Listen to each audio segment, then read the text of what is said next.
Oman প্রবাসী বাংলাদেশিদের consular সেবা আরও সহজ, দ্রুত ও স্বচ্ছ রাখতে গুরুত্বপূর্ণ পরামর্শ দিচ্ছে মাস্কাটের বাংলাদেশ দূতাবাস। এখন থেকে পাসপোর্ট ডেলিভারি, পাসপোর্ট এন্ডোর্সমেন্ট এবং অন্যান্য কনসুলার সেবা পাওয়ার জন্য অনলাইন অ্যাপয়েন্টমেন্ট ব্যবস্থা চালু করা হয়েছে। আগামী 11 জানুয়ারি থেকে আনুষ্ঠানিকভাবে এই নতুন সময়সূচি অনুযায়ী সেবা কার্যক্রম শুরু হবে। দূতাবাস সূত্রে জানা গেছে, সেবা প্রত্যাশীদের দীর্ঘ লাইনে দাঁড়ানোর ভোগান্তি কমাতে এবং সময় সাশ্রয়ের লক্ষ্যেই এই ডিজিটাল পদ্ধতি গ্রহণ করা হয়েছে। এই সেবাটি পেতে হলে আবেদনকারীদের মোবাইলে অবশ্যই প্রথমে পাসপোর্ট রেডি ফর ইন্স্যুরেন্স বা পাসপোর্ট বিতরণের জন্য প্রস্তুত এমন মেসেজ আসতে হবে। মেসেজ পাওয়ার পর সেবা প্রত্যাশীরা দূতাবাসের নির্দিষ্ট পোর্টাল আমার দূতাবাস মাস্কাটে প্রবেশ করে পাসপোর্ট ডেলিভারি বা এন্ডোর্সমেন্টের জন্য আবেদন করতে পারবেন। সেখানে আবেদনকারীরা প্রয়োজনীয় তথ্য প্রদান করে নিজেদের সুবিধাজনক তারিখ ও সময় নির্ধারণের সুযোগ পাবেন। অনলাইনে প্রদত্ত তথ্যের ভিত্তিতে দূতাবাস আগে থেকেই সংশ্লিষ্ট আবেদনকারীর পাসপোর্ট ও এন্ডোর্সমেন্ট প্রস্তুত রাখবে। ফলে নির্ধারিত তারিখে ও সময়ে দূতাবাসে উপস্থিত হয়ে প্রবাসীরা কোনো প্রকার অপেক্ষা ছাড়াই তাৎক্ষণিকভাবে কাঙ্ক্ষিত সেবা গ্রহণ করতে পারবেন। দূতাবাস মূলত ওমান পোস্টের মাধ্যমে পাসপোর্ট সংগ্রহে উৎসাহিত করছে, তবে জরুরি প্রয়োজনে সরাসরি দূতাবাস থেকেও পাসপোর্ট সংগ্রহের সুযোগ রাখা হয়েছে। কর্তৃপক্ষ আরও জানিয়েছে, কোনো প্রবাসী যদি একই দিনে পাসপোর্ট ডেলিভারি ও এন্ডোর্সমেন্ট নিতে চান, তবে তাকে দুটির জন্য আলাদাভাবে পৃথক শিডিউল নিতে হবে। এছাড়া বিশেষ প্রয়োজনে শনিবার অ্যাপয়েন্টমেন্ট ছাড়া পাসপোর্ট সংগ্রহের সুযোগ রাখা হয়েছে, তবে সেক্ষেত্রেও সংশ্লিষ্টদের অনলাইন শিডিউলের নিয়ম অনুসরণ করতে বলা হয়েছে। এছাড়া বিশেষ প্রয়োজনে শনিবার অ্যাপয়েন্টমেন্ট ছাড়া পাসপোর্ট সংগ্রহের সুযোগ রাখা হয়েছে, তবে সেক্ষেত্রেও সংশ্লিষ্টদের অনলাইন শিডিউলের নিয়ম অনুসরণ করতে বলা হয়েছে।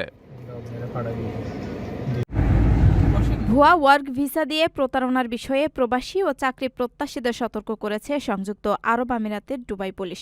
সম্প্রতি কয়েকটি প্রতারক চক্র চাকরি ও ভিসা স্পন্সরশিপের মিথ্যা আশ্বাস দিয়ে বিদেশে কাজ করতে আগ্রহীদের কাছ থেকে অর্থ হাতিয়ে নিচ্ছে বলে জানিয়েছে কর্তৃপক্ষ। দুবাই পুলিশের জেনারেল ডিপার্টমেন্ট অব ক্রিমিনাল ইনভেস্টিগেশনের অধীন অ্যান্টি ফ্রড সেন্টার জানায়, এসব চক্র নিশ্চিত ওয়ার্ক ভিসা ও আকর্ষণীয় চাকরির প্রলোভন দেখিয়ে প্রতারণা করছে, যার কোনো আইনি ভিত্তি নেই। এই ধরনের প্রস্তাবে সাড়া দিয়ে অনেকেই আর্থিক ক্ষতির শিকার হচ্ছেন। চলমান বিওয়ার অফ ফ্রড প্রচারণার অংশ হিসেবে দুবাই পুলিশ জানিয়েছে, ওয়ার্ক ভিসা পাওয়ার একমাত্র নিরাপদ উপায় হল সরকারি অনুমোদিত চ্যানেল অথবা লাইসেন্সপ্রাপ্ত রিক্রুটমেন্ট এজেন্সির মাধ্যমে আবেদন করা। কোনো ভিসা প্রস্তাবের অর্থ প্রদানের আগে সংশ্লিষ্ট সরকারি কর্তৃপক্ষের মাধ্যমে যাচাই করার পরামর্শ দেওয়া হয়েছে। আইনি প্রক্রিয়ার বাইরে ভিসা দেওয়ার দাবি করা ব্যক্তি বা অনানুষ্ঠানিক গোষ্ঠী থেকে দূরে থাকতে বলা হয়েছে। সন্দেহজনক কোনো প্রতারণার ঘটনা দ্রুত রিপোর্ট করার আহ্বান জানিয়েছে পুলিশ। লাইফের ফার্স্টে এই প্রথম ভোট দিতেছি, বিসমিল্লাহ দানের শীষ। এভাবেই ভোটের গোপনীয়তা লঙ্ঘন করে ব্যাপক সমালোচনার জন্ম দিয়েছেন এক প্রবাসী। অথচ পোস্টাল ব্যালটে ভোট দিয়ে কেউ সেই ছবি বা ভিডিও প্রকাশ করলে সংশ্লিষ্ট ব্যক্তির জাতীয় পরিচয়পত্র বা এনআইডি ব্লক করে দেবে নির্বাচন কমিশন। শুধু তাই নয়, প্রচলিত আইনে শাস্তিমূলক ব্যবস্থাও নেবে সংস্থাটি। নির্বাচন কমিশনের বিজ্ঞপ্তিতে বলা হয়েছে, পোস্টাল ব্যালটে ভোটদানের ছবি বা ভিডিওচিত্র সামাজিক যোগাযোগ মাধ্যমে শেয়ার করলে সংশ্লিষ্ট ভোটারের এনআইডি ব্লক করা সহ শাস্তিমূলক ব্যবস্থা গ্রহণ করা হবে। বলা হয়, পোস্টাল ভোটের গোপনীয়তা রক্ষা করা ভোটারের অধিকার ও দায়িত্ব। ভোট দেওয়ার তথ্য বা ব্যালটের ছবি বা ভিডিওচিত্র সামাজিক যোগাযোগ মাধ্যমে শেয়ার করা আইনত দণ্ডনীয় অপরাধ। এ ধরনের কর্মকাণ্ডে সম্পৃক্ত ব্যক্তির জাতীয় পরিচয়পত্র ব্লক করা সহ অন্যান্য আইনানুগ ব্যবস্থা গ্রহণ করা হবে।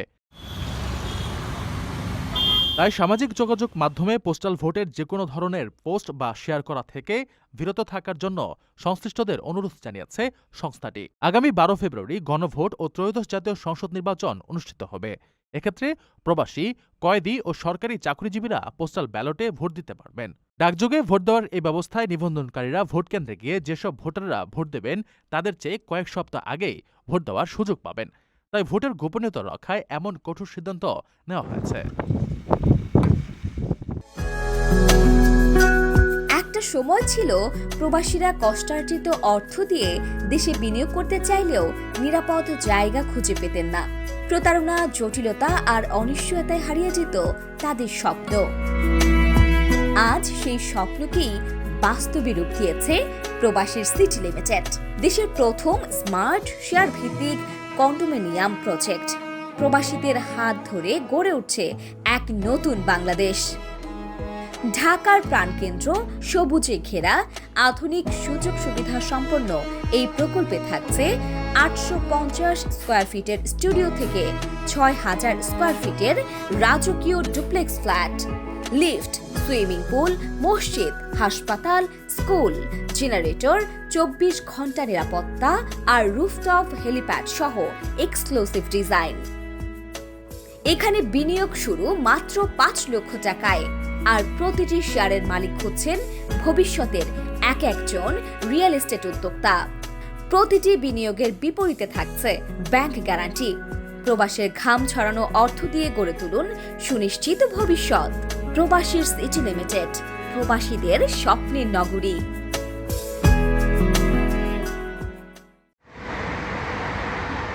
ওমানে বসবাসরত প্রবাসী যারা দীর্ঘদিন ধরে দেশটির নাগরিকত্ব লাভের বা স্থায়ী হওয়ার স্বপ্ন দেখছেন, তাদের জন্য সরকার নতুন ফি কাঠামো নির্ধারণ করেছে। দেশটির অফিসিয়াল গ্যাজেটে প্রকাশিত তথ্য অনুযায়ী নাগরিকত্ব লাভ ও প্রত্যাহারের ক্ষেত্রে এই নতুন নিয়ম গত 4 জানুয়ারি 2026 থেকে কার্যকর হয়েছে। নতুন নীতিমালা অনুযায়ী ওমানের নাগরিকত্ব পাওয়ার আবেদনের জন্য ফি হিসেবে 600 ওমানি রিয়াল নির্ধারণ করা হয়েছে। এই ফি সাধারণ আবেদনের পাশাপাশি ওমানি নাগরিকদের বিবাহিত বিদেশি স্ত্রী, ওমানি নাগরিকদের বিধবা বা তালাকপ্রাপ্তা স্ত্রী এবং ওমানি নারীদের অপ্রাপ্তবয়স্ক সন্তানদের ক্ষেত্রেও প্রযোজ্য হবে। অর্থাৎ প্রবাসী পরিবারের সদস্যরা যারা শর্ত সাপেক্ষে নাগরিকত্ব পেতে চান, তাদের এখন থেকে এই নির্ধারিত অর্থ জমা দিয়ে আবেদন করতে হবে। অন্যদিকে কেউ যদি ওমানের নাগরিকত্ব স্বেচ্ছায় ছেড়ে দিতে বা প্রত্যাহার করতে চান, তবে তার জন্য 200 ওমানি রিয়াল ফি ধার্য করা হয়েছে। এই সিদ্ধান্তের ফলে প্রবাসীরা এখন স্বচ্ছ প্রক্রিয়ায় নির্দিষ্ট ফি প্রদানের মাধ্যমে নাগরিকত্বের আবেদন বা বাতিলের কাজ সম্পন্ন করতে পারবেন।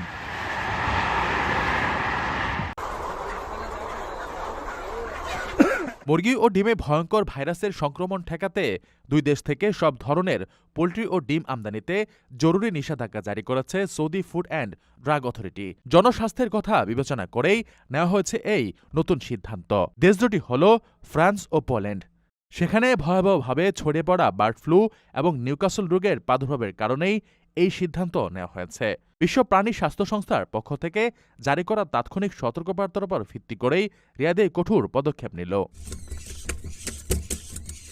বর্তমানে ফ্রান্স ও পোল্যান্ডে পাখির এই রোগগুলো মহামারী আকার ধারণ করেছে, যার ফলে দেশ দুটিতে ব্যাপক হারে আক্রান্ত, পাখি নিধন এবং কঠোর নিয়ন্ত্রণ ব্যবস্থা গ্রহণ করা হয়েছে। এখনও পর্যন্ত পাওয়া তথ্য অনুযায়ী সেখানকার পরিস্থিতি এখনও বেশ উদ্বেগজনক।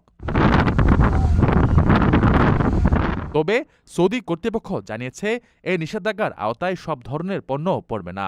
ফ্রান্স ও পোল্যান্ডের যেসব পোল্ট্রি মাংস বা ডিম তাপ প্রক্রিয়াজাত এবং এর ফলে ভাইরাস নির্মূল হয়েছে বলে নিশ্চিত হওয়া যাবে, সেগুলো আমদানিতে বাধা নেই। তবে সেক্ষেত্রে আমদানিকারকদের অবশ্যই ফ্রান্স ও পোল্যান্ডের অনুমোদিত কর্তৃপক্ষের ইস্যু করা স্বাস্থ্য সনদ দাখিল করতে হবে, যেখানে স্পষ্টভাবে পণ্যের ভাইরাসমুক্ত হওয়ার বিষয়টি উল্লেখ থাকবে।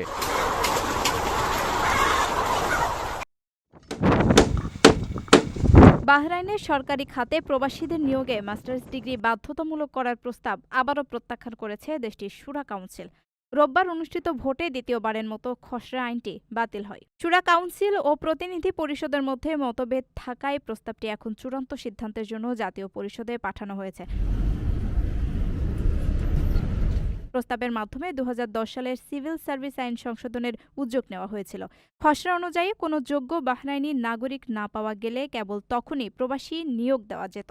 সেক্ষেত্রে সংশ্লিষ্ট বিষয়ে মাস্টার্স ডিগ্রির ন্যূনতম 10 বছরের অভিজ্ঞতা এবং সর্বোচ্চ 2 বছরের চুক্তির শর্ত রাখা হয়। শুরা কাউন্সিলের আইন বিষয়ক কমিটি জানায়, বর্তমান আইনে বাহরাইনি নাগরিকদের অগ্রাধিকার নিশ্চিত করা আছে। শুরা সদস্যরা বলেন, সব পেশায় মাস্টার্স ডিগ্রি বাধ্যতামূলক করা বাস্তবসম্মত নয়। সংসদ বিষয়ক মন্ত্রীও কমিটির সঙ্গে একমত পোষণ করেন। মালয়েশিয়ায় পরিবেশ পরিচ্ছন্ন রাখতে বর্জ্য ব্যবস্থাপনা জিরো টলারেন্স নীতি গ্রহণ করেছে দেশটির সরকার। 1 জানুয়ারি থেকে কার্যকর হওয়া এই কঠোর আইনের আওতায় স্থানীয় নাগরিকদের পাশাপাশি প্রবাসী এবং শিশুদেরও শাস্তির বিধান রাখা হয়েছে। আইনটি অমান্য করলে শিশুদের ভুলের দায়ভার অভিভাবকদের নিতে হবে এবং জরিমানা গুনতে হবে। দেশটির আবাসন ও স্থানীয় সরকার মন্ত্রী এনগা কোন মিং জানিয়েছেন, আইনটি মাঠ পর্যায়ে কঠোরভাবে প্রয়োগ করতে 330 জন কর্মী মোতায়েন করা হয়েছে।